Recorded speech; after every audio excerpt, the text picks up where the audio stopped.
సరస్సులో శరత్తు కోసం తపస్సులే ఫలించగా సువర్ణిక సుగంధమేదు మనస్సునే హరించగా మరాళినై ఇలాగే మరీ మరీ నటించనా విహారినై వాడే దివి భువి స్పృశించనా గ్రహములు పాడిన పల్లవికి జాబిలి ఊగెనులే కొమ్మను తాకిన మరికే కోయిల పుట్టెనులే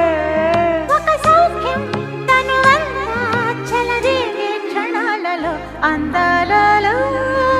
అహో మహోదయం భూలోకమే నవోదయం